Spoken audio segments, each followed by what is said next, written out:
तो इस संबंध में थोड़ी सी बातें मैं आपसे कहना चाहूँ। पहली बात तो ये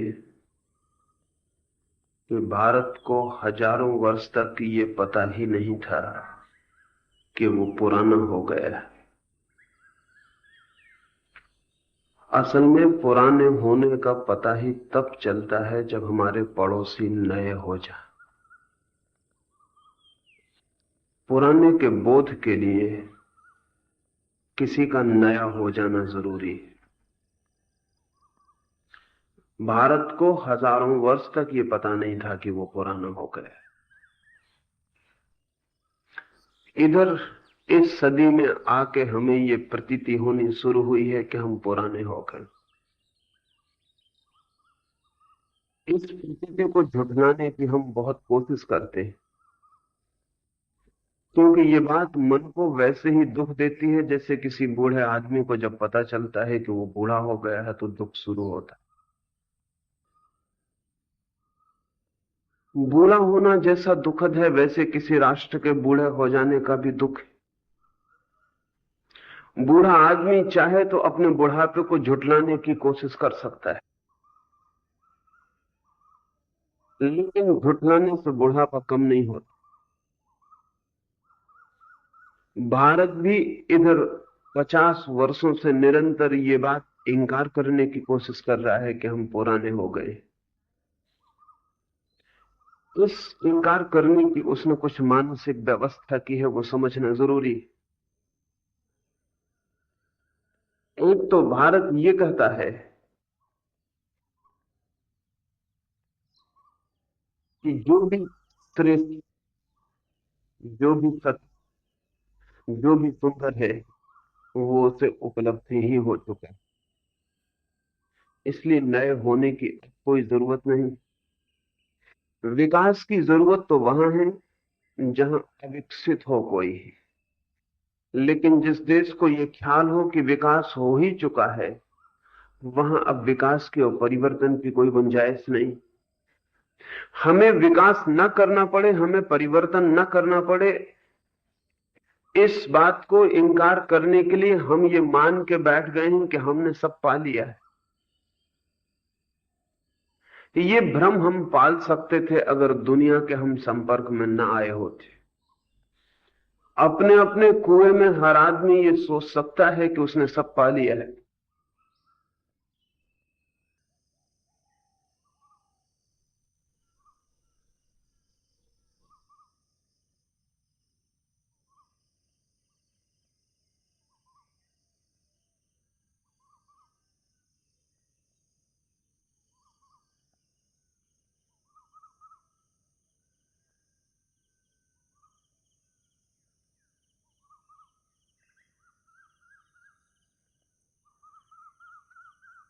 अपने कुएं में बंद, अपनी संस्कृति, अपनी सभ्यता के घेरे में घिरे हुए इस बात को मानने में बहुत कठिनाई न थी कि हम पूर्ण हो गए। लेकिन चारों तरफ दुनिया की हवाओं ने हमारी पूर्णता की नींद को बुरी तरह तोड़ दिया है। हजार वर्ष की लंबी गुलामी ने हमें यह भी बता दिया है कि हमारी शक्ति कितनी है। सैकड़ों वर्ष की दरिद्रता ने हमें यह भी बता दिया है हमारी सामर्थ्य, हमारी संपदा कितनी है। दुनिया भर के सामने भीख मांगकर हम किसी भांति जिंदा हैं, उसने हमें यह भी बता दिया है कि हमारी समझ कितनी। सारी दुनिया ने हमें एक ऐसी स्थिति में खड़ा कर दिया है जहां हमें यह एहसास करना अनिवार्य हो गया है कि हम बूढ़े हो गए हैं, पुराने हो गए, और नए हुए बिना जीवन का कोई रास्ता आगे नहीं हो सकता है। लेकिन हम इसे इंकार अगर करें तो हम इंकार करते रह सकते हैं, हम मानते रह सकते हैं कि हम पूर्ण हो गए हैं। और डर यही है कि हजारों वर्ष की अपनी मान्यता को हम जिंदगी के नए तथ्यों के सामने आंख बंद करके मानते ही चले जाएं। उस हालत में सिवाय मृत्यु के भारत के सामने कोई रास्ता न रह जाएगा। और इसे मृत्यु कहना भी ठीक ना होगा, इसे आत्मघात सुसाइड कहना ही ठीक होगा, क्योंकि इसके लिए और कोई जिम्मेवार नहीं, हम ही जिम्मेवार होंगे।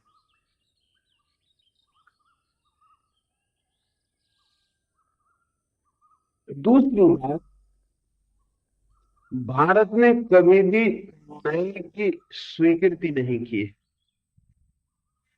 असल में भारत मानता ही नहीं रहा कि पृथ्वी पर कुछ नया भी होता है। हम मानते रहे हैं कि पृथ्वी पर चांद तारों के नीचे जो भी हो सब पुराना है। इसलिए भारत ने इतिहास नहीं लिखा, हिस्ट्री नहीं लिखी। हमें कोई हिस्टोरिक सेंस, इतिहास का बोध भी नहीं है। न लिखने का कारण था क्योंकि अगर दुनिया में नई चीजें घटती हो तो इतिहास लिखने का कोई अर्थ, क्योंकि पुरानी चीजें दोबारा नहीं घटेंगी, उनकी स्मृति रखना जरूरी है। लेकिन अगर वही वही चीजें रोज रोज घटती हो तो इतिहास बेमानी। इसलिए भारत ने कोई इतिहास नहीं लिखा। न तो हम राम के बाबत निश्चित हो सकते हैं कि वे कभी हुए, न हम कृष्ण के बाबत निश्चित हो सकते हैं कि वे कभी हुए। हम कभी सुनिश्चित रूप से घोषणा नहीं कर सकते क्योंकि हमने कोई इतिहास लिख के नहीं रखा। नहीं रखा है इसीलिए कि जो बातें बार बार होनी है उन्हें लिखने की क्या जरूरत, जब सभी कुछ पुराना है पृथ्वी पर। तो इतिहास की कोई जरूरत नहीं है। इतिहास की जरूरत तो केवल उन लोगों को है जो मानते हैं कि पुराना दोबारा नहीं घटेगा, रोज सब नया होता चला जाएगा। इसलिए पुराने की स्मृति को संरक्षित रखना जरूरी। हम तो पुराने को ही संरक्षित किए हुए हैं, तो पुराने की स्मृति को संरक्षित करने की क्या जरूरत है। इसलिए हमने कभी इतिहास नहीं लिखा और हमारे सामने भविष्य की कभी कोई दृष्टि नहीं रही। हमारे सामने अतीत ही सब कुछ रहा। भविष्य हमारे लिए अर्थहीन है। अर्थ है तो अतीत में है, वो जो बीत गया। क्यों? क्योंकि जो बीत गया वही बीतता रहेगा बार बार। भविष्य में कुछ भी नया छिपा नहीं है जो हमारे लिए प्रकट होगा। इस मानसिक व्यवस्था से हम पुराने रहने की तैयारी जुटाए रखे। हम पुराने थे लेकिन हमें पता नहीं चलता था। गरीबी भी तब पता चलती है जब हम किसी अमीरी के निकट आ जाएं, और कुरूपता का भी बोध तब होता है जब सौंदर्य पास खड़ा हो जाए और सफेद रेखाएं काले ब्लैक बोर्ड पर दिखाई पड़नी शुरू होती। चारों तरफ सारी दुनिया नई हो गई है, सब कुछ नया हो गया, उसके बीच हम एक म्यूजियम की भांति पुराने रह गए। जहां भी आंख उठाते हैं वहां हमें फौरन पता लगता है कि हम पुराने पड़ गए।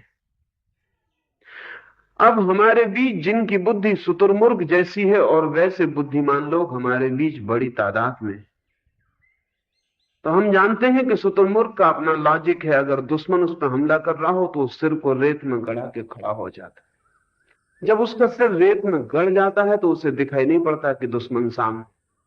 और शुतुरमुर्ग का तर्क यह है कि जब दुश्मन दिखाई नहीं पड़ता तो दुश्मन है नहीं। लेकिन दुश्मन नहीं दिखाई पड़ने से मिट नहीं जाता, बल्कि दिखाई पड़ते हुए दुश्मन से तो हम सुरक्षा का उपाय कर सकते हैं, संघर्ष कर सकते हैं।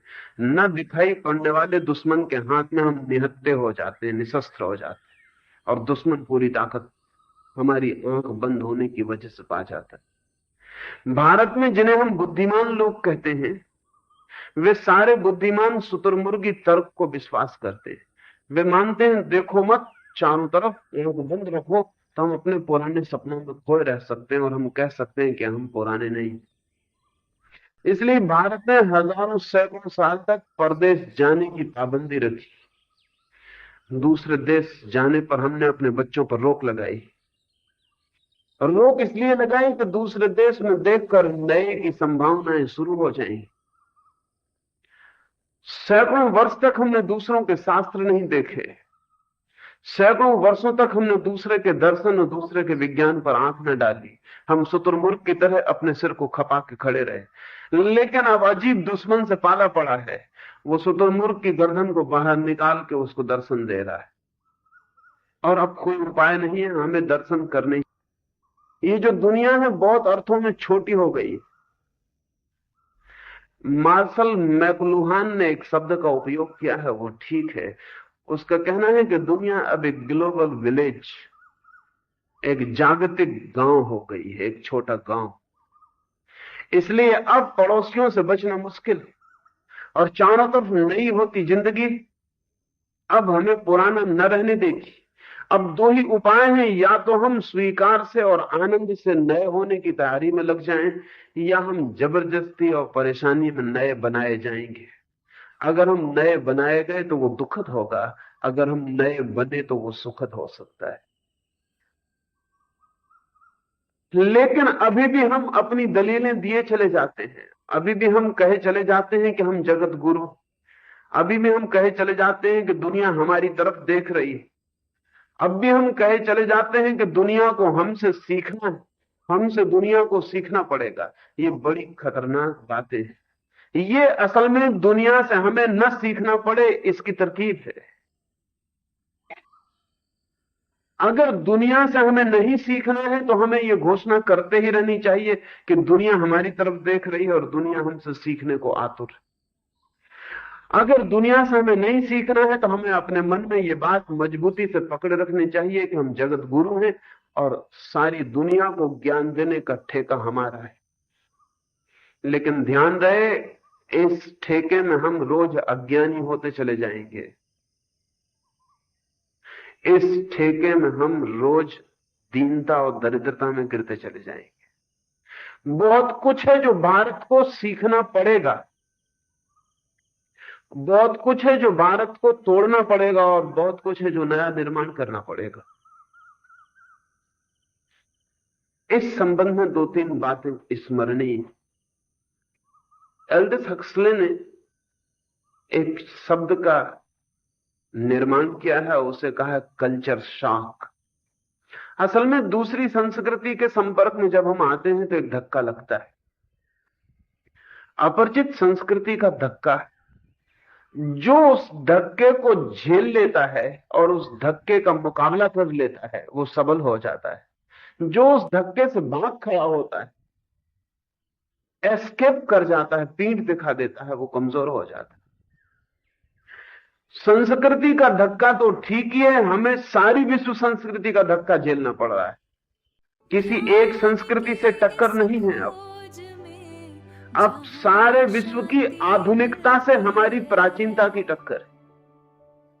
अगर एकांत संस्कृति से टक्कर होती तो शायद हम एस्केप कर जाते, हम आंख बंद कर लेते और देखने से इंकार कर देते। लेकिन अब सारी दुनिया से टक्कर है, और वो टक्कर ऐसी नहीं है कि बातों और विचारों की हो, वो टक्कर अब जिंदगी, पेट और रोजी और रोटी की भी है।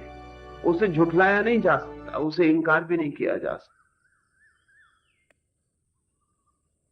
ये जो हमारा पुरानापन है, ये पहली बार कांटे की तरह चुभना शुरू हुआ है।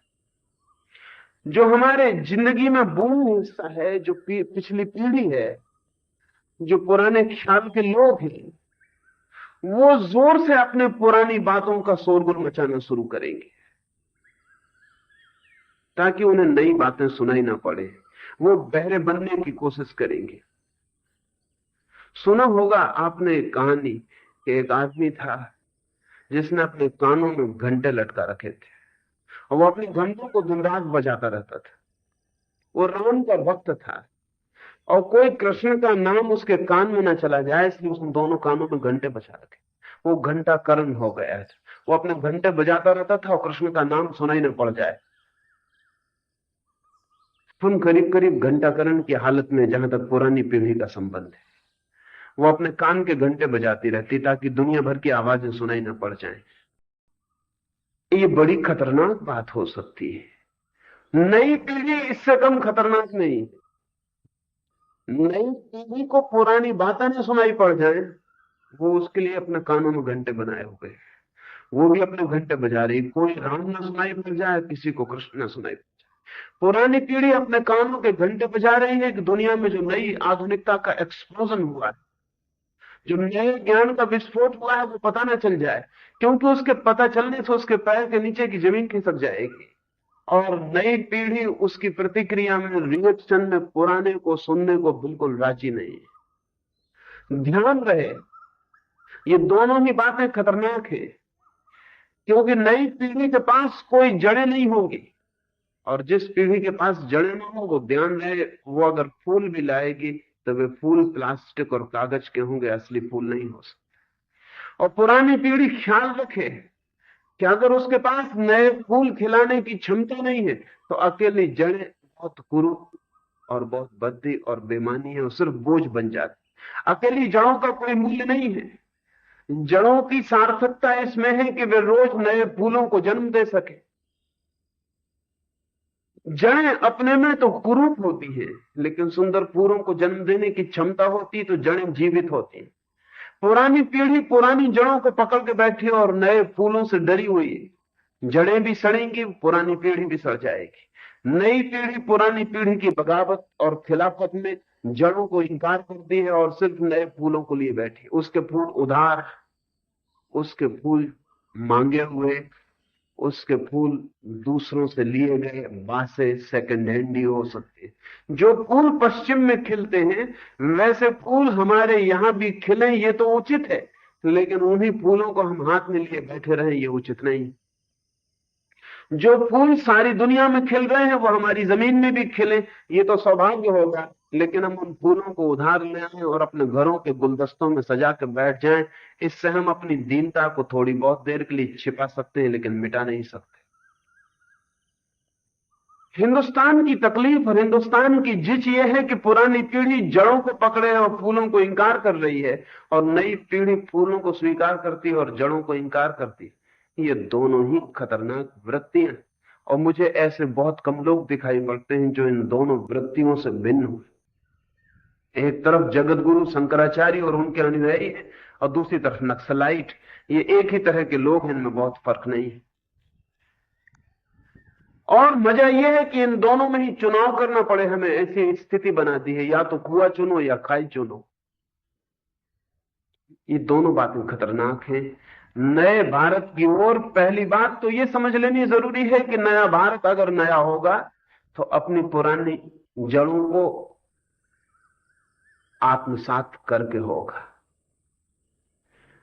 नया भारत अगर नया होगा, तो भारत रहते हुए नया होगा।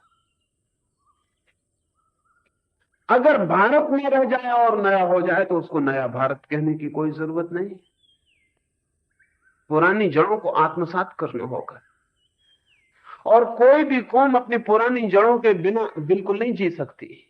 कोई वृक्ष नहीं जी सकता, कोई कौम भी नहीं जी सकती। और एक बार हम अपनी सारी जड़ों को इंकार कर दें, तो हम हॉट हाउस के पौधे हो सकते हैं, लेकिन हम जिंदगी के तूफानों को झेलने योग्य नहीं रह जाएंगे। पुरानी जड़ों को आत्मसात करना होगा। पुरानी जड़ों को आत्मसात करने का अर्थ यह है कि भारत जो आज तक रहा है, उस भारत के ऊपर ही नई कलमें लगनी चाहिए।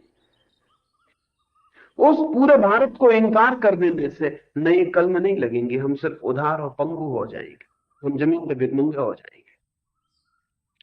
पुराने आदमी के साथ खतरा यह है कि वो पुराने के लिए तो राजी है, लेकिन नई अंकुर निकले, नए फूल लगे, उनके लिए राजी नहीं।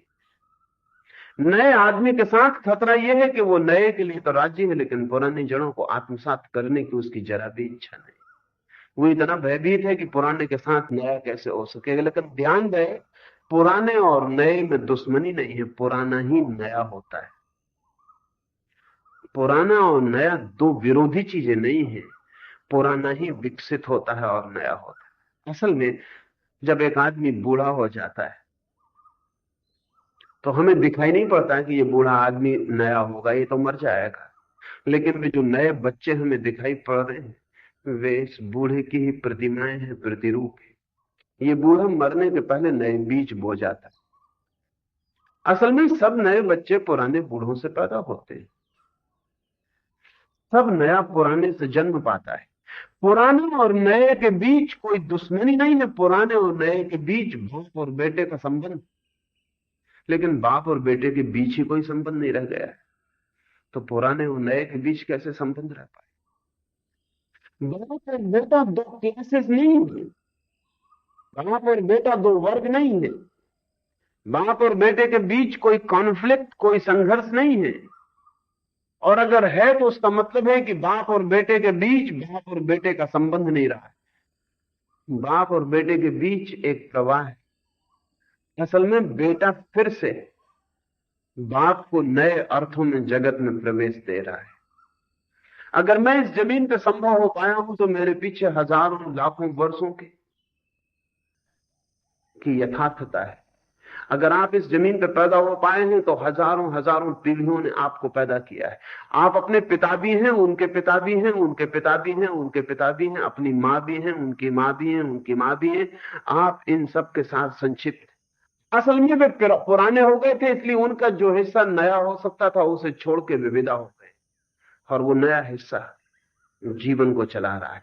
पुराना ही रोज नया हो रहा है। और ध्यान रहे, नया ही रोज पुराना भी हो रहा है। कोई पुराना ऐसा नहीं है जो कभी नया ना रहा हो, और कोई नया ऐसा नहीं है जो कल पुराना नहीं हो जाए। इसलिए नए और पुराने के बीच दुश्मनी का ख्याल खतरनाक है। नए और पुराने के बीच एक प्रवाह है, एक गति है, एक अंतर संबंध है, एक यात्रा है, एक प्रोसेस। असल में पुराना प्रारंभ बिंदु है, नया अंत बिंदु है।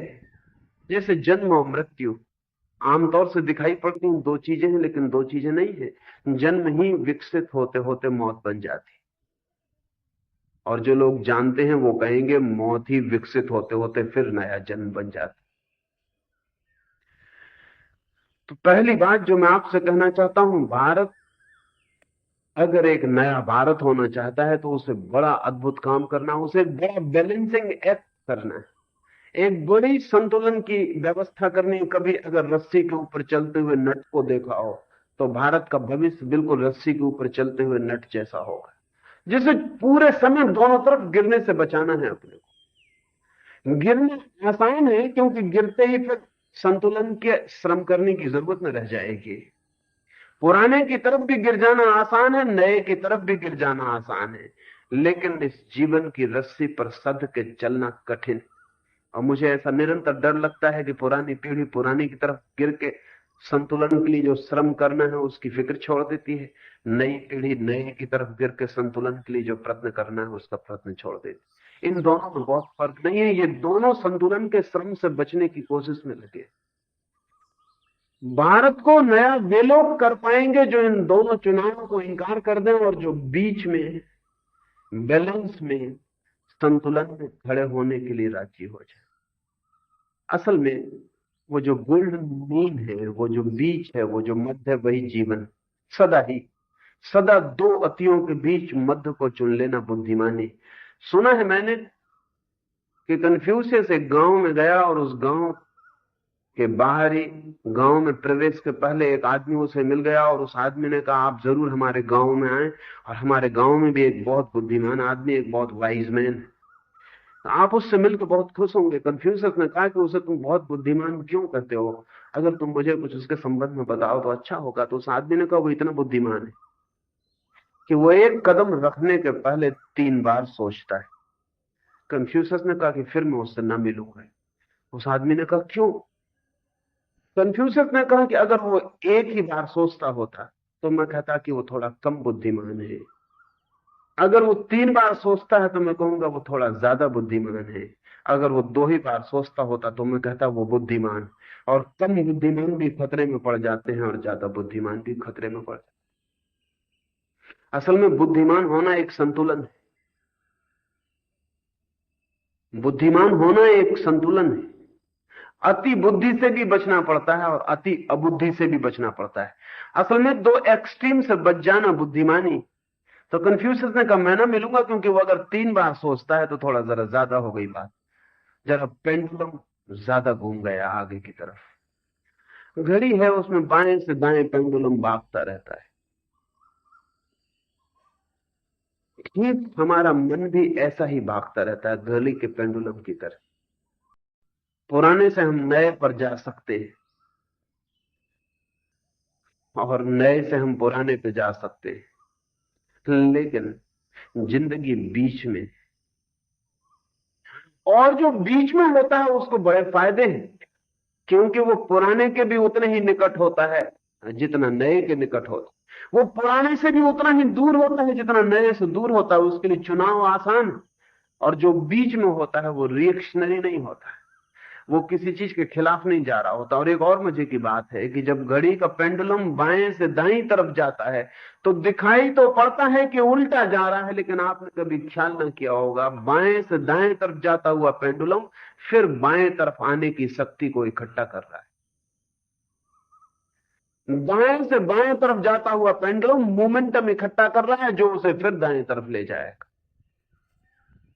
तो बहुत कठिनाई नहीं है कि नक्सलाइट फिर शंकराचार्य का अनुयायी हो जाए, इसमें कोई बहुत फर्क नहीं। ये एक्सट्रीम जो है इनमें विरोध दिखाई पड़ता है, वस्तुता होता नहीं। विपरीत से विपरीत पे जाना बहुत आसान है, अत्यंत आसान है। इसलिए बहुत कामुक व्यक्ति ब्रह्मचारी हो सकता है, उसमें बहुत कठिनाई नहीं है। लेकिन बहुत कामुक व्यक्ति संयमी नहीं हो सकता, उसमें कठिनाई है। बहुत ज्यादा खाने के लिए पागल आदमी उपवास कर सकता है, उसमें ज्यादा कठिनाई नहीं है। लेकिन संयमित भोजन नहीं कर सकता, उसमें बहुत कठिनाई है। एक अति से दूसरी अति पर जाना सदा सरल है, क्योंकि दूसरी भी अति है और पहली भी अति थी। एक एक्सट्रीम से दूसरी एक्सट्रीम पे जाना एकदम आसान है। एक्सट्रीमिस्ट माइंड को कोई कठिनाई नहीं, लेकिन मध्य में रुकना बहुत कठिन। भारत के सामने जो बड़े से बड़ा सवाल यह है कि हम एक अति है पुराने की और एक अति है नई की। एक अति है अति प्राचीन की और एक अति है अति नवीन की। इन दोनों के बीच अगर भारत ने चुनाव किया तो भारत नया भारत बन सकेगा। नया भारत जिसके आधार पर पुराने की सारी संपदा होगी। नया भारत जिसकी जड़ों में पुराने की सारी ताकत होगी। नया भारत जो अपने अतीत से, अपनी संस्कृति से टूट नहीं गया होगा। और अगर उसने दो में से किसी एक को चुना, अगर उसने पुराने को चुना, तो भारत रोज रोज मरता जाएगा, क्योंकि सिर्फ अतीत के साथ कोई नहीं जी सकता। जो कौम अपने अतीत को रोज भविष्य बना सकती है वही जीवित है। जो कौम सिर्फ अतीत को अतीत की तरह पकड़ के बैठ जाती है वो मर जाती है। या अगर भारत ने सिर्फ नए को चुना, अतीत को इनकार किया, तो भारत बहुत कागजी, बहुत जापानी हो जाए। भारत बहुत ऊपरी हो जाएगा, बहुत सुपरफिशियल हो जाएगा, उसकी जिंदगी की गहराइयां सब खो जाएंगी। भारत ऊपर की लहरें बन जाएगा, उसके नीचे के सारे तल विदा हो जाएंगे। और जो कौम अपने अतीत को पूरा इंकार कर दे, वो कौम हवा के थपेड़ों पे जीने लगती। फिर हवा के कोई भी थपेड़े उसे बदलते रहेंगे। आज उसे कम्युनिज्म ठीक लगेगा, कल उसे फैसिज्म ठीक लगेगा, परसों उसे डेमोक्रेसी ठीक लगेगी, आगे उसे डिक्टेटरशिप ठीक लगेगी। आज उसे ये कपड़े ठीक लगेंगे, कल उसे वो कपड़े ठीक लगेंगे। आज ये ज्ञान ठीक लगेगा, कल वो ज्ञान ठीक लगेगा। और कोई भी चीज इतनी ठीक ना लग पाएगी जो उसकी आत्मा बन जाए, सब उसके वस्त्र रह जाएंगे। एक नए भारत के लिए पहला मेरा ख्याल है वो ये है कि भारत को भारत रहते हुए नया होना है। बहुत आसान है भारत होना छोड़ के नया होना, और ये भी बहुत आसान है भारत रह के भारत बने रहना और नया ना होना। ये दोनों बातें बहुत आसान है। कठिनाई यहां है कि भारत भारत रहे और नया हो जाए। इसका क्या अर्थ होगा? इसका अर्थ यह होगा कि भारत भविष्य उन्मुख हो, लेकिन अतीत शत्रु न हो जाए। इसका अर्थ होगा भारत नया होने की तैयारी जुटाए, लेकिन पुराने के सारे अनुभव को साथ ले जा सके। इसका अर्थ यह होगा कि भारत कोई चीज पुरानी है सिर्फ इसलिए इंकार न कर दे, और कोई चीज नई है इसलिए सिर्फ स्वीकार न कर ले। अब तक हमने ऐसा किया है कि जो पुराना है वो ठीक है और जो नया है वो गलत है। हम एक अति पर जी रहे थे, पुराना सदा ठीक है, नया सदा गलत है, ऐसी हमारी धारणा थी। इसलिए हर आदमी जिसको कोई चीज सही सिद्ध करनी हो, पहले उसे इस मुल्क में यह सिद्ध करना पड़ता है कि वो कितनी पुरानी। गीता अगर 2000 साल पुरानी है तो थोड़ी कम सही हो जाएगी, और अगर 5000 साल पुरानी है तो थोड़ी ज्यादा सही हो जाएगी, और अगर 50,000 साल पुरानी तो और ज्यादा सही हो जाएगी, और अगर वेद लाख साल पुराने तो और ज्यादा सही हो जाएंगे, और अगर सनातन से हैं तब तो उनके सही होने में कोई शक ही न रह जाए। इसलिए लोकमान्य तिलक पूरे समय कोशिश करते रहे कि वेद कम से कम 90,000 वर्ष पुराने सिद्ध हो जाए, क्योंकि अगर 90,000 वर्ष पुराने सिद्ध हो गए तो फिर बहुत ज्यादा सही हो जाए। लेकिन कोई चीज पुराने होने से सही नहीं होती।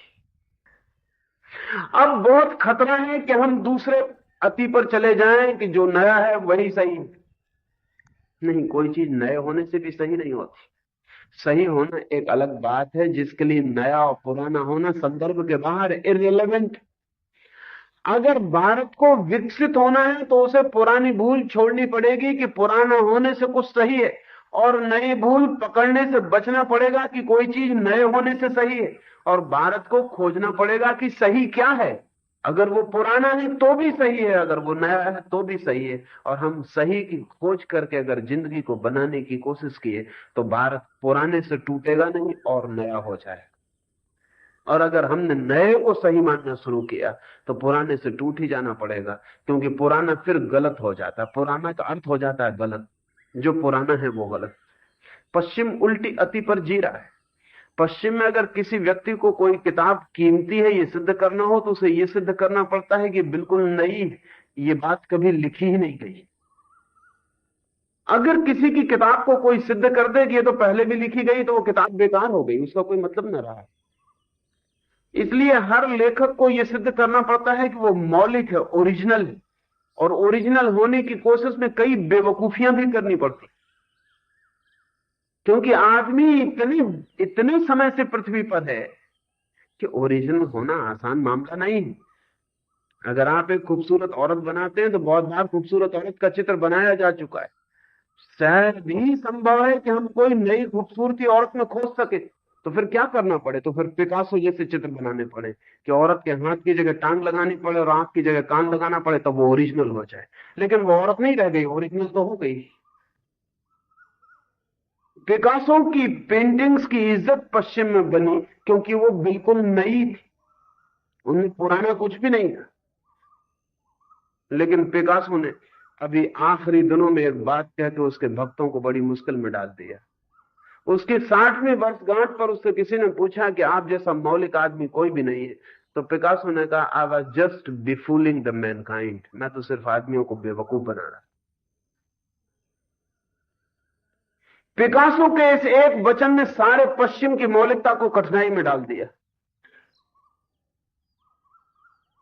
बड़ी हैरानी हो गई, क्योंकि स्त्री के चेहरे में चांद तो देखा गया था, स्त्री की आंखों में कमल देखा गया था, लेकिन स्त्री की आंखों में छिपकली कभी नहीं देखी गई थी। उसको आधुनिक कवि ने देख लिया, लेकिन पिकासो ने जब ये कहा कि मैं सिर्फ लोगों को मूर्ख बना रहा था, तो बड़ा सदमा पहुंचा है पश्चिम को। असल में अगर नया ही सही है तो नया एब्सर्डिटी में ले जाएगा, मूर्खता में ले जाएगा। क्योंकि बुद्धिमत्ता हजारों साल का निचोड़ होती। विजडम और नॉलेज में यही फर्क है। नॉलेज नई हो सकती है, विजडम सदा ही पुरानी होती। ज्ञान और प्रज्ञा में यही फर्क है। ज्ञान सदा ही नया होना चाहिए, नहीं तो उसको ज्ञान कहना बेमानी है। लेकिन प्रज्ञा, बुद्धिमत्ता, विजडम, विजडम सदा पुरानी होगी। इसलिए जवान आदमी ज्ञान को उपलब्ध हो सकता है, लेकिन विजडम को सिर्फ बूढ़ा आदमी ही उपलब्ध हो सकता है। जवान आदमी बुद्धिमत्ता को उपलब्ध नहीं हो सकता। हेनरी फोर्ड ने अपने संस्मरणों में लिखा है कि जिस दिन 50 साल से कम उम्र के लोग हुकूमत करने लगेंगे, उस दिन दुनिया में बड़े खतरे हो जाएंगे, खतरे हो ही जाएंगे। लेकिन हेनरी फोर्ड को पता नहीं है कि 50 साल से कम उम्र के लोग हुकूमत करके जितना खतरा पहुंचाएंगे, 50 साल से कम के लोग दुनिया में शिक्षक होकर उससे भी ज्यादा खतरा पहुंचाते। असल में शिक्षक होने योग्य बुद्धिमत्ता अनुभव से झरती। हाँ, अन्वेषक होने योग्य बुद्धिमत्ता, इन्वेंटर और डिस्कवरर होने योग्य ज्ञान युवा चित्त को उपलब्ध होता है। इसलिए बूढ़े दुनिया में आविष्कार नहीं करते। सारे आविष्कार करीब करीब 35 साल के आसपास पूरे हो जाते।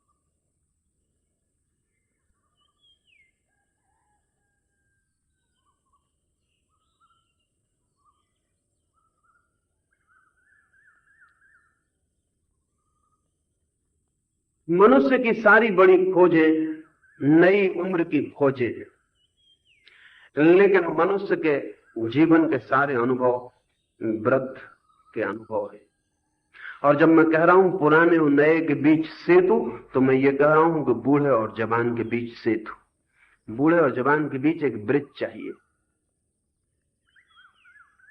ये संभव हो सकता है। ये संभव कैसे होगा? हम किस दिशाओं में सोचना शुरू करें कि ये संभव हो जाए? दो तीन दिशाएं मैं आपको सुझाना चाहूं। एक, भारत के पुरानेपन की बुनियादी भूल क्या थी ये हम समझ लें, तो भारत के नएपन की बुनियादी सुधार क्या होगा ये हमारे समझ में आ सकता। भारत के पुरानेपन की एक बहुत बुनियादी भूल थी, और वो बुनियादी भूल ये थी कि हम जीवन को अस्वीकार कर दिए थे। हमने जीवन को कभी स्वीकार नहीं किया। हम जीवन के शत्रु रहे। हमारे मन में स्वीकृति है स्वर्ग की, मोक्ष की। हमारे मन में स्वीकृति है मृत्यु के बाद। मृत्यु के पहले हम मजबूरी में जी रहे, ए नेसेसरी इविल की तरह।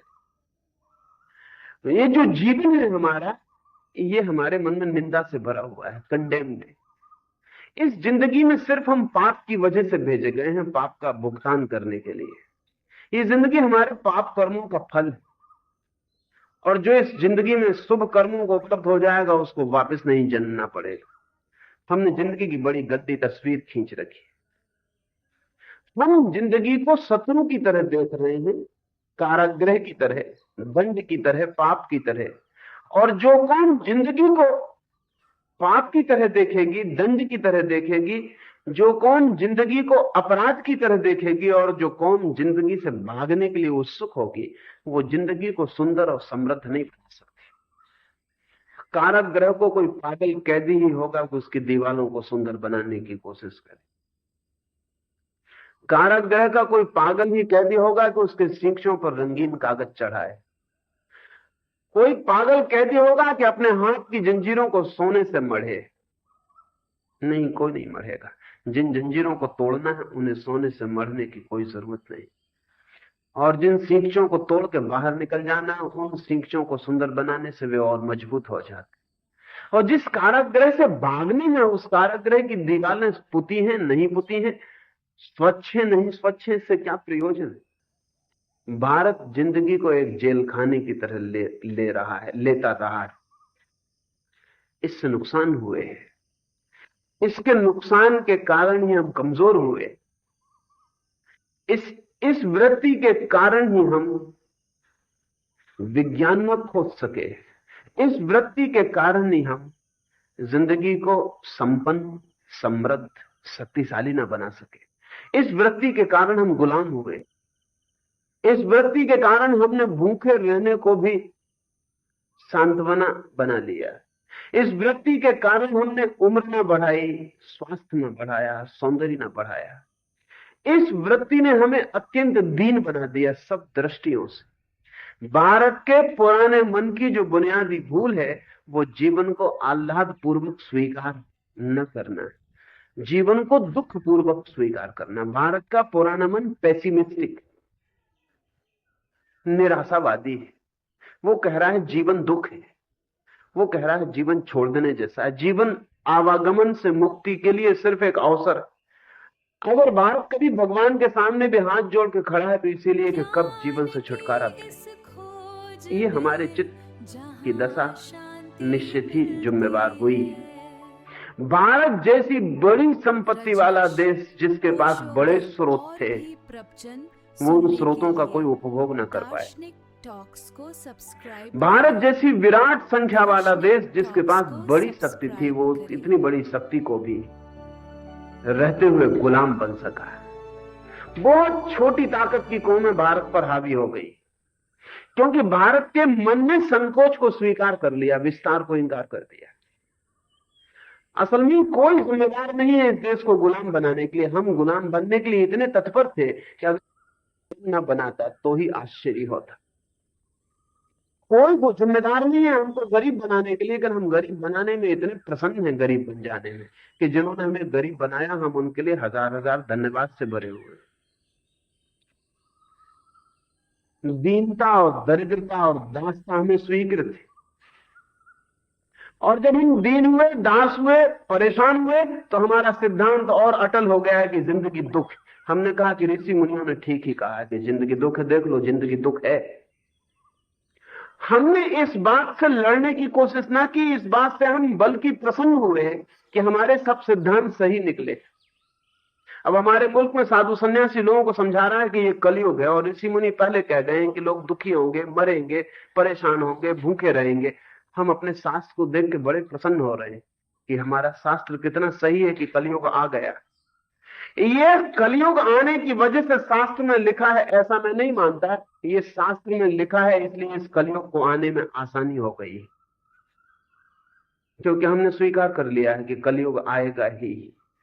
अगर ना आता तो शायद हम दुखी होते। हम कहते कि ऋषि मुनि और गलत हो सकते हैं, सर्वज्ञ जो सब जानते थे वो गलत हो सकते हैं।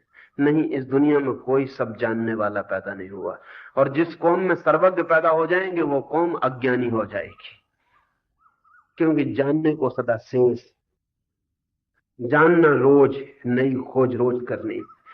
एक जो बुनियादी भूल मुझे दिखाई पड़ती पुराने भारत की, जिसकी वजह से भारत नया नहीं हो सका, वो यही है कि हम शरीर को इंकार करते हैं, भौतिकता को इंकार करते हैं, संसार को इंकार करते हैं।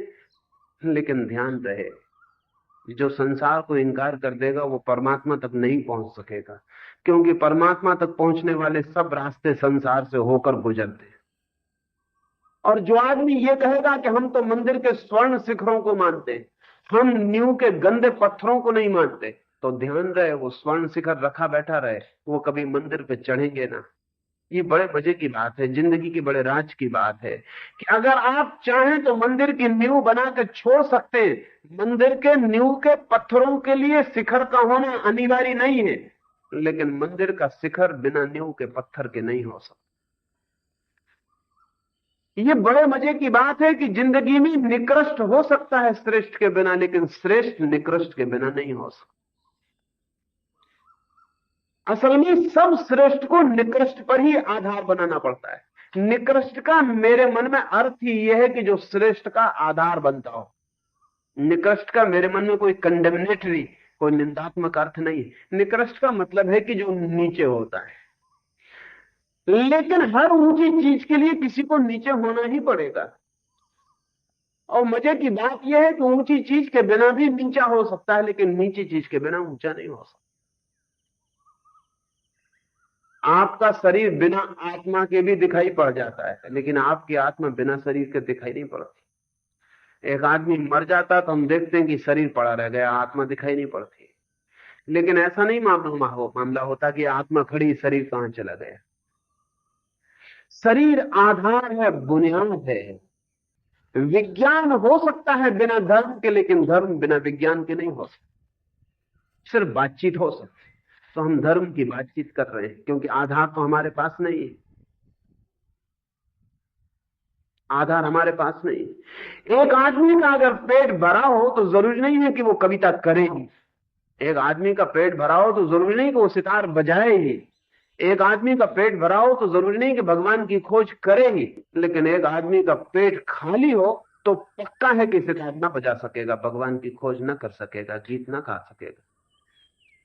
गीत ऊंचाई है, पेट बड़ी नीचे की, लेकिन जो नीचे को इंकार कर देते हैं उनकी ऊंचाइयां अपने आप नष्ट हो जाती। इस देश में नीचाई को इंकार करने की भूत की, और हम ऊंचाई को बचाने की कोशिश कर रहे हैं 5000 साल से, और जिस पर वो बच सकती थी उस पर इंकार किया हुआ है।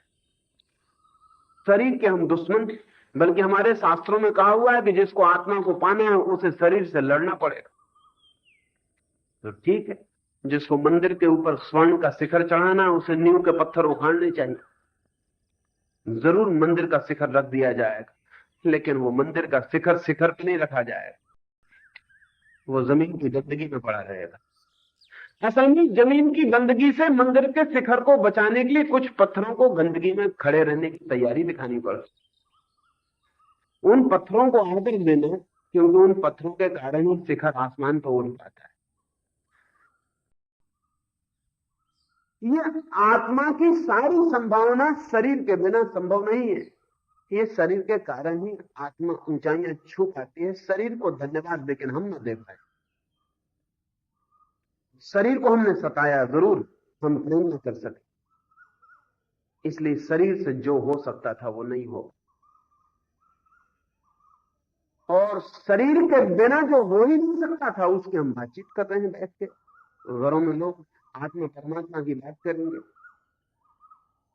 लेकिन वो बातचीत हो, ब्रह्म की चर्चा चर्चा ही रह जाए। वो ऐसे ही है जैसे कोई हवाई जहाज में उड़ने की बात करता हो, लेकिन हवाई जहाज बनाने वाले कारखाने न हो, लोहा न हो, इंजीनियर न हो, तो फिर घर में बैठ के बात की जा सकती है, आंख बंद करके सपने देखे जा सकते। भारत धर्म के सपने देख रहा है, क्योंकि बिना विज्ञान के आधार के धर्म की ऊंचाइयां छू ही नहीं जा सकती। भारत त्याग के सपने देख रहा है, क्योंकि त्याग केवल उनके ही लिए है जिनके पास कुछ हो। असल में त्याग गरीब आदमी की क्षमता नहीं, त्याग गरीब आदमी का सुख नहीं, त्याग समृद्ध आदमी की आखिरी लग्जरी, वो आखिरी आनंद है, आखिरी विलास। असल में जब कोई महावीर या कोई बुद्ध अपने महल को लात मार के जंगल में चला जाता है, तो आप ये मत समझना ये उसी जगह पहुंच जाता है जहां जंगल का आदिवासी। ये उसी जगह नहीं पहुंचता, क्योंकि आदिवासी जंगल में इसलिए है कि महल नहीं बना सका, और ये आदमी जंगल में इसलिए है कि महल अब बेमानी हो गए। ये दोनों एक जगह खड़े होकर भी इनके बीच जमीन आसमान का फासला है। बुद्ध छोड़ सके, छोड़ वही सकता है जिसके पास है, और छोड़ने की क्षमता उस दिन आती है जिस दिन होने की क्षमता इतनी बढ़ जाती है कि अब और होने का कोई मतलब नहीं रह जाता। असल में गरीब देश त्यागी नहीं हो सकता, सिर्फ त्याग की बातें कर सकता। इसलिए हमारे त्यागी को भी अगर आप देखने जाएंगे तो उसकी पकड़ भी त्याग पर नहीं दिखाई पड़ेगी। अभी मैं एक सन्यासी के आश्रम गया, अब वहां बात चल रही है धर्म की, त्याग की, और लोग रुपए चढ़ाते हैं, वो जल्दी से बात बंद करके पहले रुपए को नीचे सरका देते हैं, धर्म की चर्चा शुरू हो जाती। बड़ी कठिन बात मालूम पड़ती है। रुपए के लिए ब्रह्म की चर्चा को भी रुकना पड़ता है, ठीक भी मालूम होता है रुकना पड़े, क्योंकि बिना रुपए के ब्रह्म की चर्चा भी नहीं हो सकती। इसमें मैं उन सन्यासियों को दोष नहीं देता, उनके रुपए सरकाने को दोष नहीं देता, दोष देता हूं उनकी इस वृत्ति को, इस रुपए के खिलाफ वो बोल रहे हैं और इसी रुपए को सरका रहे हैं। हिंदुस्तान जैसा कृपण समाज खोजना मुश्किल है, और हिंदुस्तान जैसा त्याग की बात करने वाला भी कोई समाज नहीं। अब त्यागी और कृपण के बीच कोई संगति नहीं हो सकती। हिंदुस्तान की कंजूसी और हिंदुस्तान के त्याग की बातों के बीच कोई संबंध नहीं मालूम। हिंदुस्तान जैसा पदार्थवादी मेटेरियलिस्ट मुल्क भी खोजना कठिन, लेकिन हिंदुस्तान जैसी स्पिरिट और स्पिरिचुअलिटी की बात करने वाला कोई भी नहीं जमीन में। मामला क्या है, गलती कहां हो गई? हमारा आदमी एकदम भौतिकवादी, उसकी सारी चिंतन भौतिकवाद के आसपास घूमती है। वो रात सपने के रुपए के देखता है और फिर के पास ही सोता है, और ताला भी लगाता है तो दोबारा भी मिला कर देखता है कि चाबी ठीक से लग गई कि नहीं लग गई। लेकिन मंदिर जा रहा है। मेरे सामने ही एक सज्जन रहते हैं, वो रोज सुबह मंदिर जाते हैं, ताला लगाते हैं, फिर 10 कदम वापस लौट के ताले को हिला के देखते हैं। एक दिन मैं बैठा था तो मैंने उनसे कहा कि आप ये दोबारा ताले को हिला के क्यों देख? उन्होंने कहा कि अब आपने पूछ ही लिया, आपके संकोच की वजह से कई दफे मैं देख भी नहीं पाता। अब आपने पूछ ही लिया तो मुझे शक हो जाता है कि पता नहीं लगा है ठीक नहीं लगा। तो मैंने कहा 100 कदम चल के फिर नहीं होता शक? उन्होंने कहा होता है, लेकिन हिम्मत नहीं जुटा पाता कि लोग क्या कहेंगे। और मैंने कहा जब मंदिर में भगवान के सामने खड़े होते तब भगवान दिखाई पड़ता है कि ताला दिखाई? उन्होंने कहा आपको कैसे पता चल गया? हैरानी की बात। जल्दी जल्दी किसी तरह पूजा करके भागता हूं, दिखाई तो ताला ही पड़ता। लेकिन मंदिर में खड़े देखकर भ्रांति हो जाएगी कि आदमी भगवान के सामने खड़ा, ये आदमी पूरे वक्त तिजोरी के सामने खड़ा, ये आदमी भगवान के सामने खड़ा नहीं हो सकता। हमारा चित्त तो है भौतिक, होगा ही, क्योंकि हमने भौतिक जिंदगी की मांग पूरी नहीं। इसमें कोई, मुझे इसमें कोई बुराई नहीं दिखाई पड़ती, अस्वाभाविक है, लेकिन जब हम इसको इनकार करते हैं तब रुग्णता शुरू हो जाए। जो आदमी भूखा है वो अगर भगवान के सामने खड़ा हो और उसे भगवान न दिखाई पड़ के रोटी दिखाई पड़े तो इसमें बुराई क्या है? तो रोटी दिखाई पड़ेगी। लेकिन कारण कारण क्या है? इस आदमी ने रोटी की मांग पूरी नहीं की। भारत ने आदमी की बुनियादी जरूरतों की मांग आज तक पूरी नहीं की है। भारत आज भी बुनियादी मांगों के मामले में अत्यंत असहाय और दीन। न हमारे पास ठीक भोजन है, न ठीक कपड़े हैं, न ठीक शरीर है, न ठीक सौंदर्य है, हमारे पास कुछ भी नहीं। जिंदगी की जरूरी चीजें हमारे पास नहीं है। और तब हम जिंदगी की उन बातों की बातें कर रहे हैं जो एक अर्थ में गैर जरूरी। वो जरूरी बनती है जब जरूरत की सब चीजें पूरी हो जाएं, तब वो भी जरूरी बन जाती है। किसी अशोक के लिए या किसी अकबर के लिए धर्म एक जरूरत हो जाती, हो जानी चाहिए। अकबर के लिए धर्म एक जरूरत, एक नीड, लेकिन हमारे लिए नहीं हो सकती। हमारी जरूरतें कुछ और। इसलिए हम भगवान के सामने भी जाते हैं तो कोई हाथ जोड़ कर कहता है मेरे लड़के को नौकरी लगवा दो, कोई कहता है मेरी लड़की की शादी करवा दो, कोई कहता है मेरी पत्नी की बीमारी ठीक कर दो। हम भगवान के पास भी क्या मांगने जाते हैं? बहुत बेशर्म है हम। जो काम हमें कर लेना चाहिए वो हम भगवान से मांगने जाते हैं, और जो हम नहीं कर सके ध्यान रहे वो भगवान नहीं करेगा, क्योंकि उस सबको करने की पूरी क्षमता उसने हमें दे दी। अब उसकी कोई जिम्मेवारी नहीं है। रोटी हम पैदा कर सकते हैं, कपड़े हम पैदा कर सकते हैं, मकान हम बना सकते हैं। इसमें भगवान को बीच में लाके कष्ट देने का कोई भी कारण नहीं। लेकिन हम 5000 साल से कष्ट दिए जा रहे हैं, और अगर भगवान हमसे डर के कहीं छिप गया हो तो बहुत हैरानी की बात नहीं है। और अगर उसने अपने कानों का ऑपरेशन करवा लिया हो और हमारी प्रार्थना को सुनता हो तो उचित ही किया है, नहीं तो वो पागल हो जाता। जो काम हम कर सकते हैं उसके लिए किसी और से कहने जाना नपुंसकता है, इम्पोर्टेंस। असल में भगवान के सामने जाने का वो आदमी अधिकारी है कि जिसने अपनी जिंदगी का पूरा काम पूरा कर दिया और भगवान के सामने पूछने गया कि अब और क्या। सुनने के लिए असल में और काम पूछने जो गया है भगवान के सामने, जो पूछने गया है कि जो हो सकता था वो हो गया, अब जो नहीं हो सकता उसकी कुछ बात करे। जो पूछने गया है कि जिंदगी का सारा काम निपटा दिया है, अब और कोई काम है इस जिंदगी के ऊपर? जमीन की सारी बात पूरी हो गई है, आकाश की भी कोई बात है, शरीर का सारा इंतजाम हो गया है, शरीर के ऊपर भी मनुष्य का कोई व्यक्तित्व है जो भगवान के मंदिर में सारे काम मंदिर के बाहर के पूरे करके पहुंचा है। शायद भगवान के कान उसके ही उपयोग में आ पाते, अन्यथा नहीं आ पाते। पुराना भारत शरीर के विरोध में अध्यात्मवादी था, इसलिए शरीरवादी हो गए, अध्यात्मवादी नहीं हो पाए। नए भारत के साथ खतरा है जो मैंने कहा कि कहीं वो पुराने की प्रतिक्रिया में अब निपट भौतिकवादी ना हो जाए और कहे कि 5000 साल तो अध्यात्म की बकवास हो चुकी है, अब हम छोड़ना चाहते हैं। ये खतरा है, और ये खतरा बहुत वाइटल है, बहुत जीवंत है। ये खतरा बहुत ही ऐसा है कि शायद ही हम इससे बच सके। अगर बच जाए तो सौभाग्य, न बच पाए तो किसी से शिकायत करने का भी कोई उपाय ना होगा। क्योंकि 5000 साल से हम इतने परेशान हो गए हैं अध्यात्म की बात करते करते कि पेंडुलम अब मटेरियलिज्म की तरफ सीधा घूम जाए। इसलिए हिंदुस्तान के कम्युनिस्ट हो जाने की संभावना रोज बढ़ती जाएगी। उसके लिए हिंदुस्तान के कम्युनिस्ट जिम्मेदार नहीं होंगे। न तो डांगे हिंदुस्तान को कम्युनिस्ट बना सकते, और न पीसी जोशी बना सकते हैं, और न रामदेव बना सकते। हिंदुस्तान को अगर कम्युनिस्ट बनाएंगे तो हिंदुस्तान के 5000 साल के ऋषि मुनि उसके लिए जिम्मेदार होंगे, क्योंकि उन्होंने इतनी बहस की है अध्यात्म की। हिंदुस्तान के बच्चे अगर उनके खिलाफ चले जाएं तो इसमें कोई आश्चर्य नहीं, ये रिएक्शन होगा। हिंदुस्तान में कम्युनिज्म या हिंदुस्तान में भौतिकवाद रेवोल्यूशन नहीं होगी, रिएक्शन होगा। हिंदुस्तान में कम्युनिज्म क्रांति नहीं है, प्रतिक्रिया।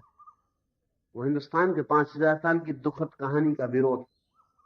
अगर आज आपके बच्चे मंदिर जाने से इंकार कर रहे हैं, ध्यान रखना, बच्चे जिम्मेवार नहीं है, आप ही जिम्मेवार। आपने मंदिर ऐसा बनाया है जिसमें कोई बुनियाद नहीं, जो मरा हुआ है, जिसमें जिंदगी का कोई आधार नहीं। अगर आपके बच्चे आपकी गीता को फेंक रहे हैं तो उसका कारण, क्योंकि भूखे पेट पर रखी गई गीता सुख नहीं देती, सिर्फ दुख देती है, उतारने की जरूरत पड़ती।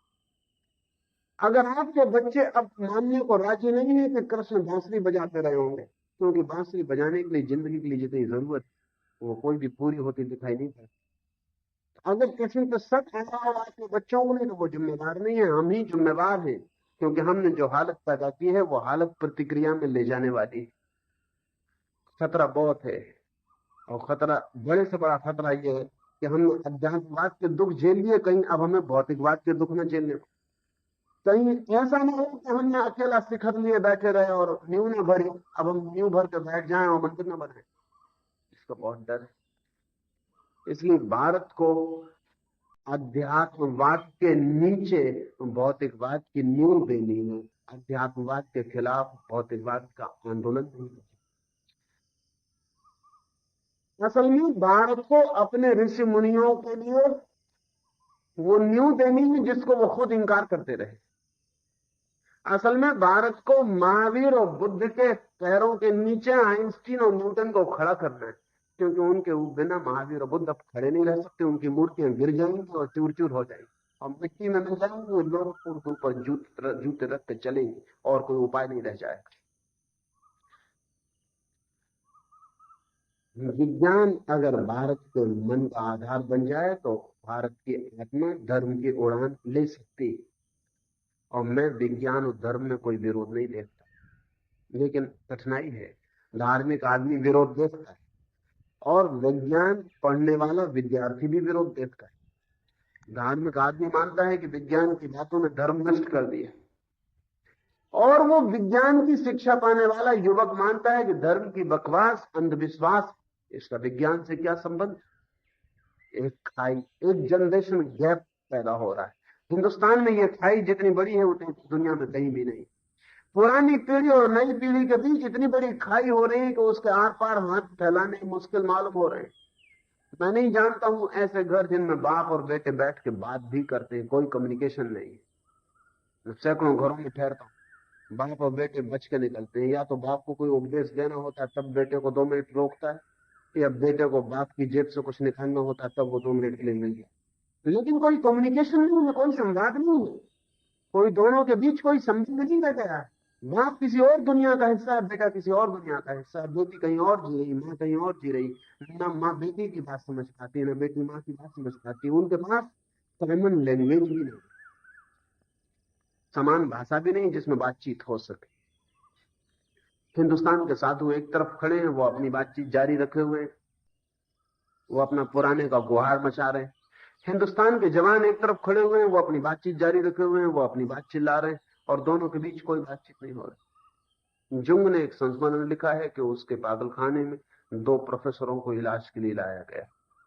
असल में जो प्रोफेसर एक आध दफे दिमाग का इलाज के लिए ना जाए वो थोड़ा ठीक प्रोफेसर नहीं है, ऐसा जानना भी चाहिए। दोनों का दिमाग खराब हो गया है, उन दोनों को लाया गया है। उन दोनों का जुंग अध्ययन करता है तो बड़ा हैरान हो जाता है।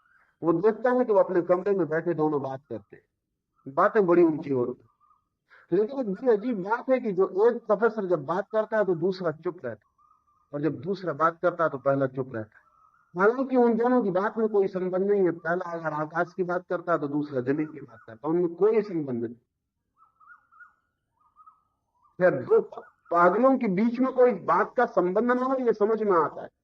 जुंगों को दिक्कत ये होती है कि जब दोनों पागल हैं और बात में कोई संबंध नहीं, तो जब एक बोलता है तो दूसरा चुप क्यों हो जाता है, उसको बोलते रहना चाहिए।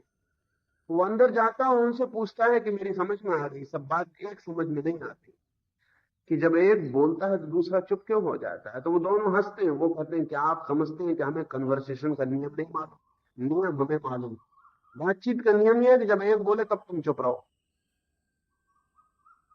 तो जुंग कहता है कि जब तुम्हें इतना मालूम है बातचीत का नियम कि जब एक बोले तब तुम चुप रहो, तब तुम्हें यह भी तो पता होना चाहिए कि जो एक बोल रहा है तुम्हारे बोलने में उससे कुछ संबंध हो। तो वो दोनों पागल हंसते हैं, वो कहते हैं खैर हम तो पागल हैं, लेकिन हमने ऐसे आदमी ही नहीं देखे जिनकी बातचीत में कोई संबंध हो।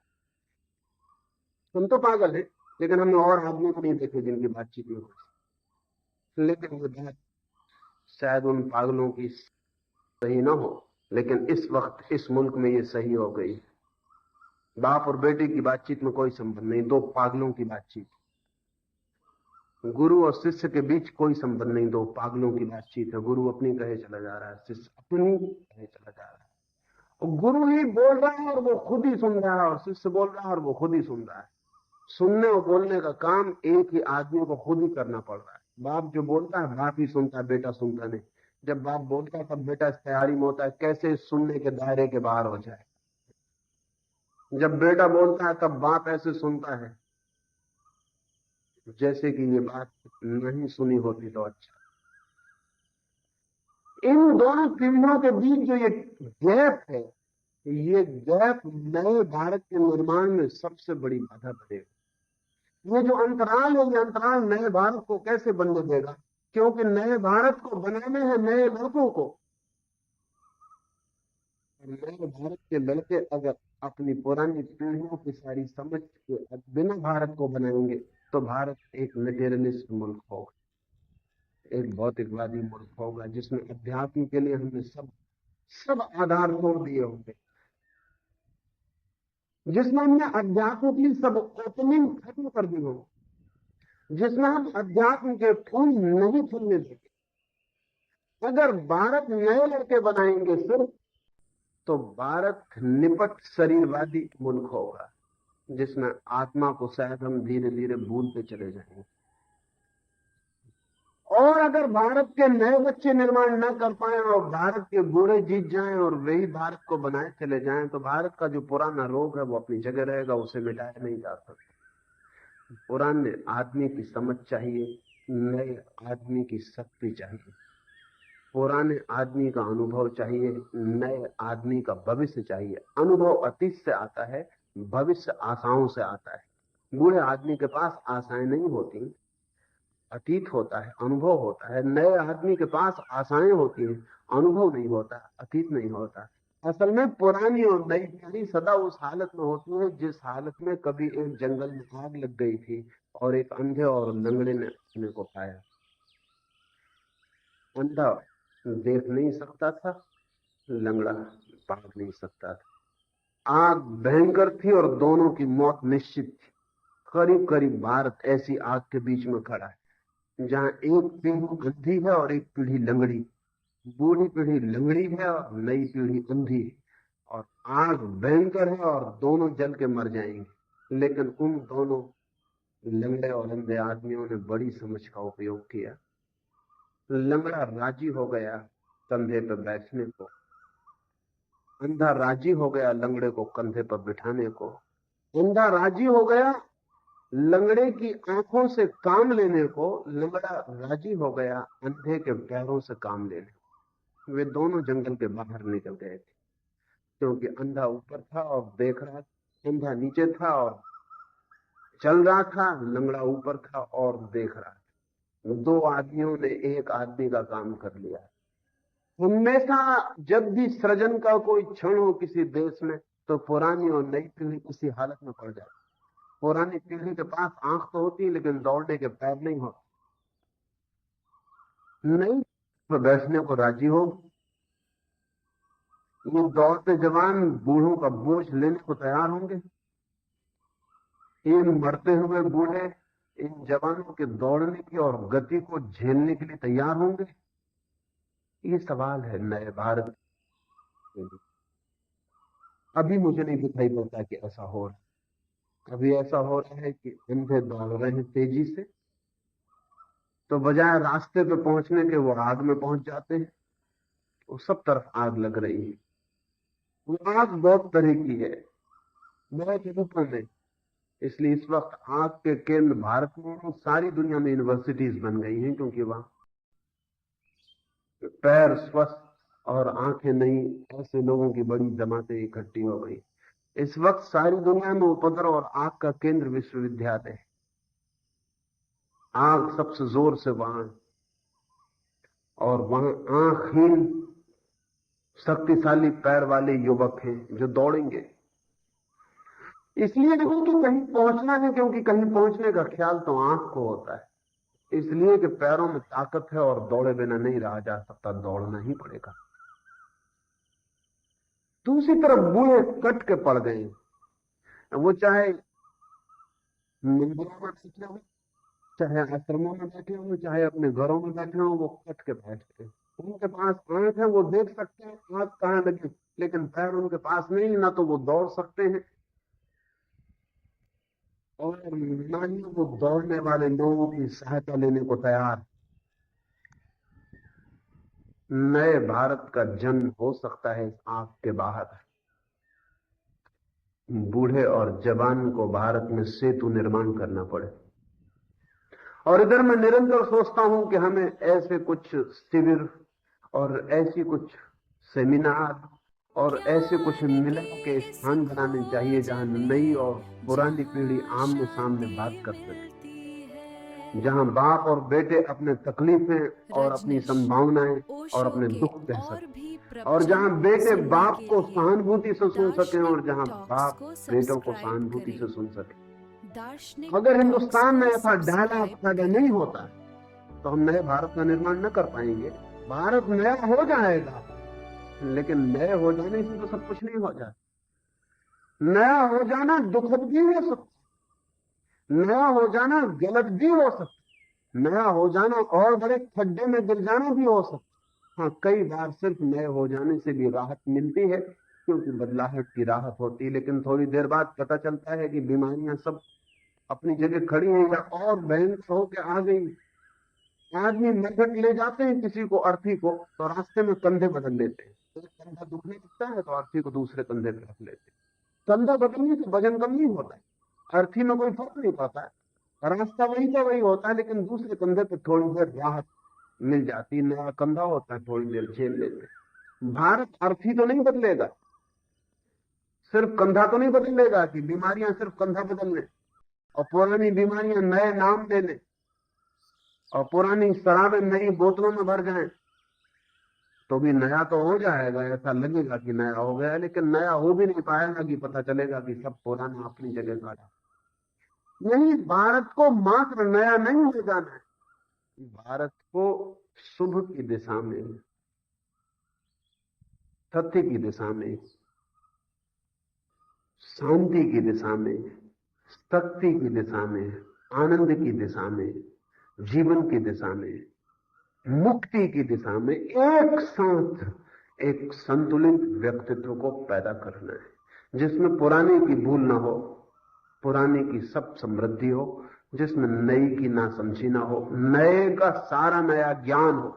एक अभूतपूर्व घटना घट गई है मनुष्य के इतिहास में इस 20वीं सदी में, उसकी मैं बात करूं, फिर अपनी बात में पूरी कर दूं। और वो घटना ये घट गई है कि आज से कोई 200 वर्ष पहले तक दुनिया में आदमी और आदमी के ज्ञान में कभी बहुत फासला नहीं पड़ता। असल में आदमी सदा ही अपने ज्ञान के आगे होता है और ज्ञान सदा पीछे होता है।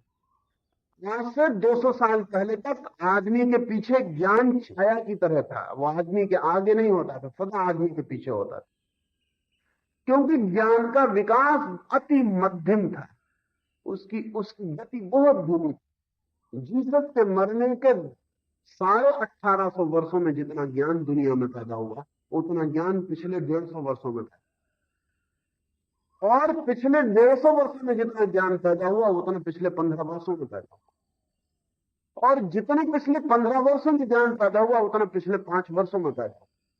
अब हम 5 वर्ष में इतना ज्ञान पैदा करते हैं जितना पुरानी दुनिया 1850 वर्ष में पैदा करती थी। 1850 वर्ष में अनेक पीढ़ियां बदल जाती और ज्ञान धीरे धीरे बदलता था, और आदमी ज्ञान के बदलने की चोट को कभी अनुभव नहीं करता था। वो इतने आहिस्ते बदलता था, आहिस्ता बदलता था कि आदमी उसमें रच बच जाता था, वो उसका खून बन जाता। एक वैज्ञानिक प्रयोग कर रहा है, उसने एक मेंढक को उबलते हुए पानी में डाल दिया, वो मेंढक छलांग लगा के बाहर निकल गया, क्योंकि उबलने का संघात इतना तीव्र है। तो उसने उस मेंढक को साधारण पानी में रखा और आहिस्ता आहिस्ता पानी को गर्म करना शुरू किया। वो गर्म करता गया, इस गर्म करने में उसने कोई 8 घंटे लगाया, पानी उबलने लगा, मेंढक वही बैठा रहा और उबलता रहा। 8 घंटे में वो मेंढक जो है कंडीशनड हो गए। 8 घंटे में वो धीरे धीरे इतनी धीमी गति से गर्मी बढ़ी कि मेंढक उसके लिए राजी होता गया। मेंढक आगे बढ़ता गया, राजी होता गया, गर्मी पीछे चलती रही। मेंढक सदा आगे होता गया। छलांग उसने वहां भी लगाई, लेकिन पूरे बर्तन के बाहर छलांग लगाने की जरूरत न पड़ी। पुराने गर्मी का जो उसके शरीर का तल था, उसने इंच भर आगे बढ़ के छलांग ले ली, अपने शरीर की गर्मी को आगे कर लिया। वो गर्म होता मर गया, उसे पता नहीं चला। लेकिन उतने ही उबलते पानी में नए मेंढक को डालो, छलांग लगा के बाहर हो जाए। क्यों?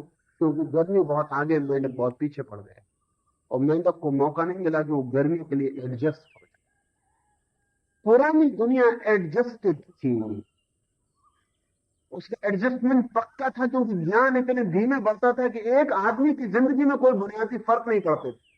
जन्म लेते वक्त आदमी दुनिया को जान पाता था, करीब करीब वहीं मरते वक्त छोड़ता था।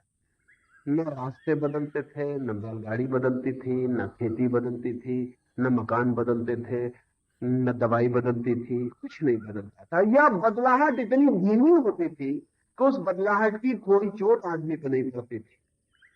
पुराना इतना ज्यादा होता था, नया इतना कम होता था कि पुराना उसे आत्मसात कर जाता, पी जाता। इधर इधर 50 वर्षों में मुश्किल हो गई। ज्ञान छलांग लगा रहा बहुत आगे, आदमी जमीन पर रहने के योग नहीं हो पाया और विज्ञान चांद पे पहुंचा दिया। आदमी भी जमीन पर रहने के योग बिल्कुल नहीं। इसलिए बर्टन रसल ने जिस दिन पहली दफा आदमी ने पृथ्वी की सीमा को पार किया, ऑर्बिट को पार किया, उस दिन जो वक्तव्य दिया था वो बहुत उचित था। बर्टन रसल ने कहा कि मैं बहुत परेशानियों से घिर गया हूं। जबकि सारी दुनिया ने स्वागत किया, तब बर्टन रसल ने कहा कि मैं बहुत एंजाइटी और चिंता से भर गया हूं, क्योंकि जिस आदमी ने अभी पृथ्वी की बेवकूफियों को अंत नहीं किया और पृथ्वी को बेवकूफियों से भर दिया, वो अपनी बेवकूफियों को चांद पे भी ले जाने की कोशिश कर, कहीं इसकी बीमारियां सारे जगत में न फैल जाए। अभी जमीन ही इतनी नासमझी से भरी है, लेकिन ज्ञान हमारा चांद पे पहुंचाने वाला हो। हमारी सारी नासमझियां आदमी का सारा ढंग जीने का पुराना है, और ज्ञान ने छलांग ले ली। अब इस ज्ञान ने नई स्थितियां बना दी जिनके साथ एडजस्ट होना पड़ेगा। एक आदमी है अमेरिका में, उस आदमी ने एक छोटा सा प्रयोग किया और जो हैरानी का है। उसने एक प्रयोग किया, वो गोरा आदमी है, सफेद चमड़ी का आदमी है। उसने एक प्रयोग किया कि उसने अपने शरीर पर कलर पिगमेंट्स के इंजेक्शन लगवाए और अपने शरीर को नीग्रो जैसा काला करवा दिया। उस आदमी का नाम है हावर्ड ग्रिफिन। हिम्मत का प्रयोग किया, उसने इंजेक्शन लगवा के अपनी सारी चमड़ी को काला करवा दिया। बाल घुंघराने बनाने की कोशिश की, लेकिन नहीं बन सके तो उसने सिर घुटवा डाला। एक रात वो पूरी तरह नीग्रो होकर अपने कमरे से बाहर निकल गया। ये अनुभव करने एक सफेद आदमी नीग्रो की चमड़ी में किस स्थिति से गुजरेगा। वह है तो सफेद आदमी, लेकिन अमेरिका में नीग्रो की क्या स्थिति है सफेद आदमी कभी अनुभव नहीं कर सकता, क्योंकि वो नीग्रो की जगह कभी खड़ा नहीं हो सकता। तो वो नीग्रो बन के निकल पाया। उस आदमी ने अपने संस्मरण में लिखे, वो बड़ी हैरानी के उसने लिखे कि मैं पहले तो बहुत डरा आईने के सामने जाने, फिर भी मैंने सोचा कि रहूंगा तो मैं वही से काला हो गया हूं। तो जब वो आईने के सामने गया और उसने बिजली का बटन दबाया, बिजली का बटन दबाते वक्त में उसके हाथ पे, जब उसने बिजली का बटन दबाया, आईने में देखा तो उसे पता चला कि मैं वही नहीं, ये तो आदमी ही कोई और। उसकी सारी आइडेंटिटी गड़बड़ हो गई। उसका जो अपना नाम था, अपना ज्ञान था, अपनी जो समझ थी, वो सब गड़बड़ हो गई। वो एकदम से, जिसको कहना चाहिए मेल एडजस्टमेंट हो गया, सब चीजें अस्त व्यस्त हो गई। वो अपने ही हाथ को अब ऐसे नहीं मान सकता कि मेरा। अब उसे शरीर अपना बिल्कुल अलग मालूम पड़ने लगा और खुद बिल्कुल अलग मालूम पड़ने लगा। है तो वो गोरा आदमी, गोरे आदमी की प्रेजुडिस और वो गोरे आदमी के ख्याल, हो गया हिंदू ग्रोह। अगर इस आदमी की चमड़ी धीरे धीरे धीरे धीरे काली पड़ती जाए और 70 साल लग जाए तो ऐसी दिक्कत नहीं आएगी। ये इंजेक्शन से 12 घंटे के भीतर संभव हो गए। इसके दो हिस्से हो गए। ये आदमी सिजोफ्रेनिया में पड़ गया। इसका एक हिस्सा न्यूरो हो गया जो बिल्कुल अलग है, और एक हिस्सा अंग्रेज रह गया जो बिल्कुल अलग है। अब इन दोनों के बीच कोई तालमेल ना रहा। उसका सिर घूमने लगा। वो सड़क पे चल रहा है तो उसे पता नहीं चलता कि मैं कौन हूं, और लोग उसकी तरफ देखते हैं तो आंखें अब वही नहीं है जो कल तक थी। अब लोग उसे और तरह से देख रहे हैं। अब वो होटल में प्रवेश करता है तो लोग उसे और तरह से देख रहे हैं, लोग उससे और तरह का व्यवहार कर रहे हैं। अब वो बीच में भेज रहा है क्योंकि ये दवा चीजों को साथ हो रहा है जो वो नहीं है। वो अपनी चमड़ी को भी धोता है तो उसे ऐसा लगता है वो किसी और की चमड़ी धो रहा है। ये घटना इतनी तेजी से घट गई कि इसके व्यक्तित्व में खंड हो गया। मनुष्य जाति ने जोर से ज्ञान उत्पन्न किया है और ज्ञान एक्सीलरेटिंग, वो रोज गति बढ़ती जाएगी। अगले दिन में 2.5 वर्ष में इतना हो जाएगा, फिर 1.25 वर्ष में इतना हो जाएगा, फिर महीने भर में इतना हो जाएगा। इस सदी के पूरे होते होते आदमी अपने को बड़ी मुश्किल में पाएगा, और वो ये कि वो बहुत पीछे रह गया और ज्ञान रोज बदलता जा रहा है, और उस ज्ञान के साथ नए एडजस्टमेंट खोजने कठिन हो जाएंगे। भारत के लिए जो सबसे बड़ा सवाल है वो ये है कि सारी दुनिया में जो ज्ञान की खोज की है और हमने तो वो खोज नहीं की, तो हम तो अपने घर में जी रहे थे जहां बैलगाड़ियां थी, जहां शूद्र थे, जहां हिंदू मुसलमान थे, जहां ब्राह्मण शूद्र की छाया से बच रहा था। हम अपनी उस दुनिया में जी रहे थे। अचानक आंख खुली और हमने पाया कि जैसे एक सपना टूट गया। ना यहाँ बैलगाड़ियां, यहाँ जेट प्लेन है जो विक्षिप्त रफ्तार से चांद की तरफ जा रहे हैं। न यहाँ कोई ब्राह्मण है, न कोई शूद्र है। सब कुछ बदल गया है चारों तरफ। इस बदले हुए के साथ नए भारत को अपना एडजस्टमेंट खोजना है। इस बदले हुए के साथ अपना समायोजन करना है। या तो हम पागल हो जाएंगे, चीजों में सीमित हो जाएंगे, और हम जीने से इनकार कर देंगे कि हम नहीं जी सकते, और या फिर हम एक छलांग लेने की तैयारी जुटाएंगे। ये तैयारी भारत के इतिहास में पहला मौका होगी। ऐसा मौका भारत को कभी नहीं आया। यूरोप में ऐसा मौका नहीं आया जैसा हमें आया है, क्योंकि यूरोप को विज्ञान का विकास धीरे धीरे हुआ। वहां मेंढक की गर्मी धीरे धीरे बढ़ी, वहां चमड़ी आहिस्ता बदली, यूरोप एडजस्ट हो गया। भारत के सामने जो सवाल है वो अमेरिका के सामने नहीं है, रूस के सामने नहीं है, वो यूरोप के सामने नहीं है। वो सवाल चीन के सामने भी नहीं है, क्योंकि चीन कोड़े के बल पे छलांग लगवा लेगा, बंदूक के बल पे छलांग लग जाएगी। हिंदुस्तान के सामने बड़ा सवाल है कि लोकतांत्रिक देश छलांग बंदूक के कुंदे पे नहीं लगवाई जा सकती। और इतिहास की प्रक्रिया में हम ऐसी जगह खड़े हो गए जहां हमें छलांग लगानी पड़ेगी, अन्यथा हम पागल हो जाएंगे। नया भारत अपनी पुरानी सारी शक्ति को बटोर के एक बार अगर छलांग लगाने की तैयारी दिखाए, इस छलांग की तैयारी में जवान के पैरों की जरूरत होगी, बूढ़े की समझ की जरूरत होगी। अगर हम सारी ताकत इकट्ठी करके लगा सकें, लेकिन ऐसा लगता है कि नहीं हो पाएगा, क्योंकि मुल्क में सारी ताकतें तोड़ने वाली हैं। कोई महाराष्ट्रियन को गुजराती से तोड़ता है, कोई हिंदू बोलने वाले को गैर हिंदी वाले से तोड़ता है, कोई हिंदू को मुसलमान से तोड़ता है, कोई गरीब को अमीर से तोड़ता है, कोई दक्षिण को उत्तर से तोड़ता है, कोई बाप को बेटे से तोड़ रहा है, कोई शिक्षक को शिष्य से तोड़ रहा है। सारा मुल्क स्प्लिट है और सारा मुल्क खंड खंड है। हम इकट्ठी ताकत कैसे लगा पाए? अगर हम ये नहीं लगा पाए तो भारत नया होगा, इसकी संभावना कम। भारत विक्षिप्त हो जाएगा, इसकी संभावना ज्यादा है। भारत पूरा का पूरा पागल हो सके, इसकी संभावना ज्यादा है। ये हमें विकल्प सीधे देख लेने चाहिए। एक रास्ता तो एक हम पागल हो जाएं, जिसमें हमारे राजनीतिक बड़े कुशल हैं, वो हमें पागल करवा सकते हैं। दूसरा रास्ता यह है कि जिसे हमें बौद्ध बुद्धिमत्ता पूर्वक भारत की सारी शक्तियों को इकट्ठा करके, भारत में न तो गरीब और अमीर के बीच कोई संघर्ष चाहिए अभी 50 वर्षों तक, न भारत में विद्यार्थी शिक्षक के बीच कोई संघर्ष चाहिए, न भारत में स्त्री पुरुष संघर्ष चाहिए, न भारत में हिंदी बोलने वाले गैर हिंदी बोलने वाले के बीच संघर्ष चाहिए।